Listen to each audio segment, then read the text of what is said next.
Hello, you're kicking off the Sunday's edition of QPVN English News Bulletin. You're with Melinti, and here come the headlines. Vietnam's economy bounces back to pre-pandemic growth path. Selling vessel 286 Lake Widon begins friendly visit to Indonesia and Brunei. Cultural interference fostered in Vietnam. On July the 6th, on his working visit to the Mekong Delta, President Tolam and his delegation offered incense at President Ho Chi Minh Temple in Long Dit Kham in Tra Vinh City, Tra Vinh Province. The temple has been recognized as a natural cultural and historical site, the first natural relic of Tra Vinh Province. At the relic site, President Tolam wrote in the commemorative book, the President Ho Chi Minh Temple in Tra Vinh Province not only shows the sacred feelings and loyalty of the southern people in general, and the people of Tra Vinh in particular towards our beloved leader, but also symbolizes the strength of unity, heroic and resilient struggle of our military and people. The state president hopes that the Parliament Committee, authorities and people of various ethnic groups in Tra Vinh Province will further preserve and promote the values of the national historical site so that this place will forever be a destination for educating revolutionary traditions and conveying the noble values of President Ho Chi Minh to future generations. On the morning of July the 6th, the government held a regular briefing and an online conference between the government and localities to evaluate the socio-economic situation in June and the first 6 months of 2024 and discuss a number of other important issues. Concluding the conference, Prime Minister Phạm Minh Chính required that the economic growth in the third quarter reach 6.5 to 7% so that the 2024 plan can be completed at the highest level.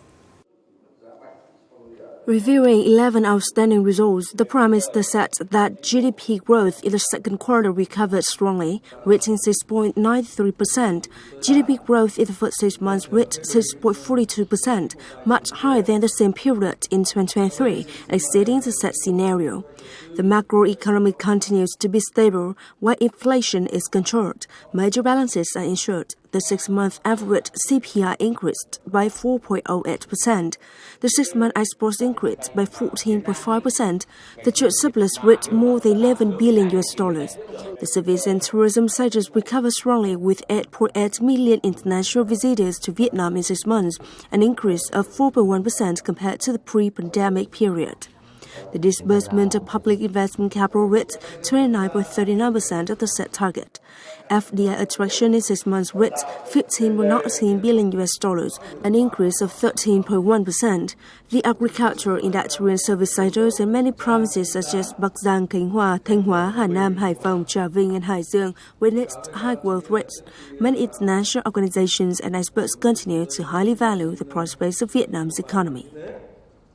On July the 6th, sailing vessel 286 Lake Widon of the Vietnam Naval Academy and the working mission of the Vietnam People's Navy left Nha Trang military port to make an exchange visit with the Indonesian and Brunei navies. During the visit, the mission will pay a customary visit on local authorities and naval leaders of Indonesia and Brunei, organize a banquet and art exchange on board, and take part in cultural and sports exchanges with the navies of other countries.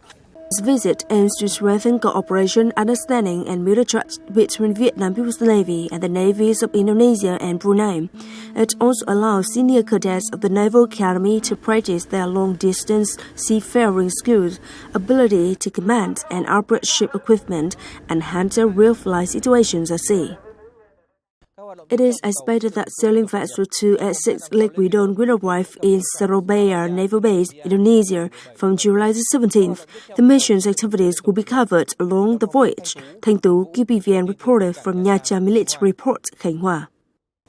The year 2024 marks the 10th anniversary of Vietnam sending forces to participate in the United Nations peacekeeping mission. In a decade of unsung contribution and sacrifices, the Vietnamese Blue Berets have achieved many victories, especially recognized by the UN, peacekeeping missions, and local people. Peacekeeping, the name of this mission itself, speaks for the risks that peacekeepers face. Peace is a prerequisite and the foundation for exercising basic human rights. This armored ambulance is equipped with the Vietnam Level 2 Field Hospital in South Sudan. The presence of this vehicle is a testament to the complex and dangerous nature of the peacekeeping duties. 76 years since the UN launched its first peacekeeping mission, over 4,000 UN officers and employees have sacrificed in action. Today, attacks on peacekeeping forces still occur in Congo, Mali, and the Central African Republic. Along with security risks, peacekeeping forces also face many challenges in the living and working environment. We have to face power outages, water shortages, environmental pollution, epidemics, Ebola, COVID-19, or malaria. During the rainy season, there are a lot of mosquitoes and insects. Some colleagues contracted malaria. That affected our health, and we were very tired. After the fever, it felt like we had lost all of our strength, and we were all scared of this disease. Some challenges are not easy to name, such as the lack of cooperation of residents and the complexity of the host country's political environment. With so many risks and challenges, UN peacekeeping is certainly not achieved to new lands.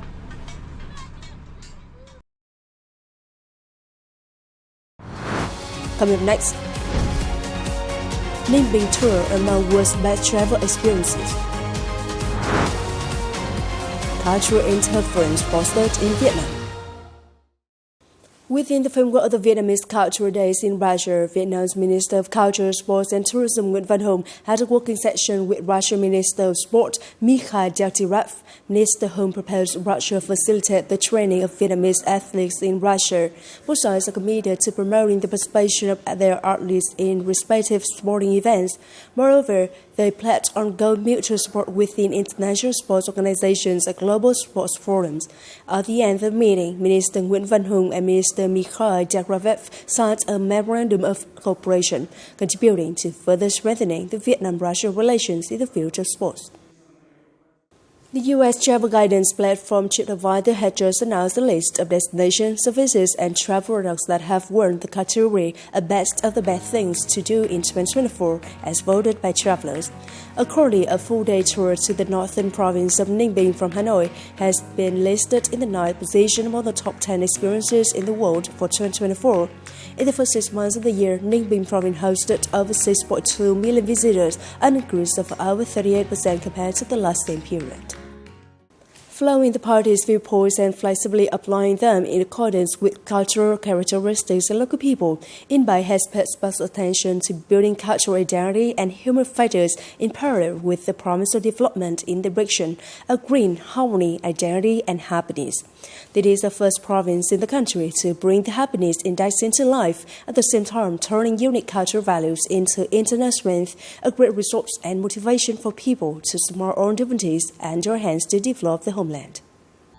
Imbued with the motto, "Culture lies the way for the nation," over the years, InBay province has focused on building new culture and people by practical and creative ways. Up to now, the whole province has 986 out of 1,356 sports playgrounds and 1,290 out of 1,356 cultural houses in localities to serve meetings and entertainment for local people. I go to clubs every night. I feel so happy and my health has improved a lot. InBay is home to more than 30 ethnic groups with unique cultural values of language, writing, and unique folk festivals. We have become a valuable resource for socio-economic development.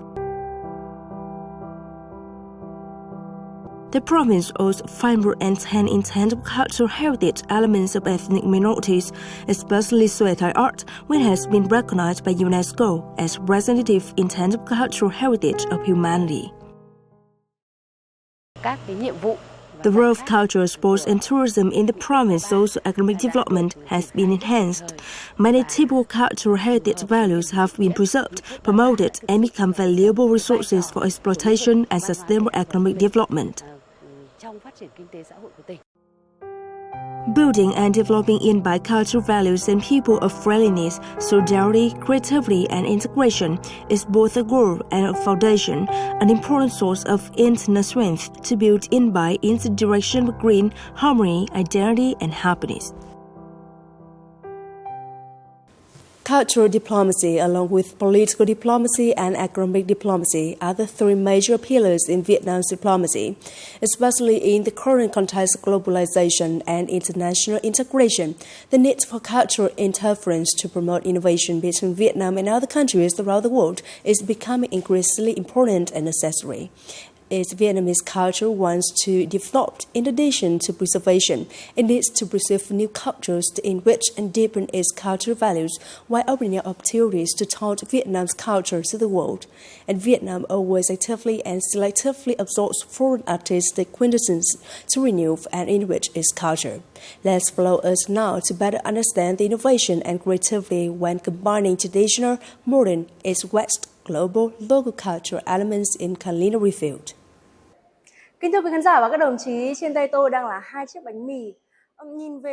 There are two loaves of bread in my hands. Their shape and color are very similar to the baguettes we often eat. Their smell is very fragrant. Their crust is crispy. But there are special things about this bread. And to find out what's special about it, today let's bring these loaves of bread to meet Chef Jeff Newley, a man from France, the homeland of bread.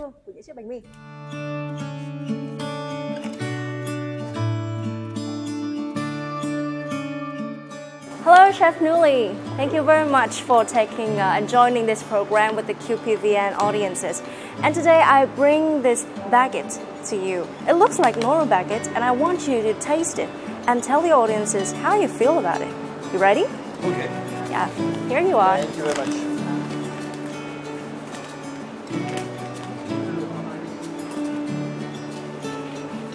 It's nice, but it's no gluten. It's not flour. It's no gluten. It's no gluten. That is gluten-free. It's nice for people have allergy. It's gluten-free. Yes. Yes, the ingredients doesn't include flour. You need So, more. I'm curious as well. That's why today I invite the owner of the bakery that makes this baguette to join us and let she tell us how to make this baguette. Chef Nu? So, as we were discussing about the rice baguette, I invite Miss Nhung here today. She is the founder of the rice baguette, the owner of the Gạo Story Bakery. So, can you introduce more about the rice baguette to Chef Newley? Yeah. Nice to meet you. I dream one day I can create the baguette from rice from Vietnam. So I try to work with this about 4 years already. So today I will introduce to you the way to make a rice baguette from rice. Huh? This is the rice I use to make my bread. Okay. So we will clean that. Okay. Yeah. Normally I will keep it in the water about only 3 hours. After we keep the rice in the water. Okay. We can put the water and the rice into the blender.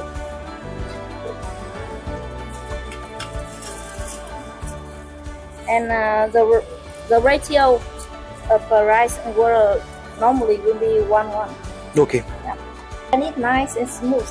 Yeah, you can add into it the salt, of course, salt, sugar, and a little bit of oil. Yeah. You mix it until nice and smooth, and you can see no oil on the surface. Yeah. Allez. And after that, you can pour it into the mold, and you let it ferment it. Ouais, you have the fermented. That is nice.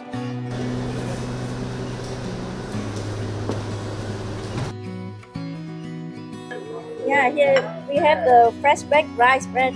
Yeah, you can try it. Yeah, of course. Okay, ma'am, for you. Yeah. Thank you very much. Thank you. Yeah, it's really crunchy outside. It smells good as well. Can you hear that? It's so soft inside.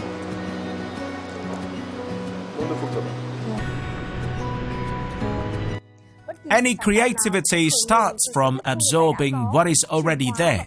transforming and promoting it to create something new. And rice bread is proof of the above statement. Cultural interference is like a boat that would never dock.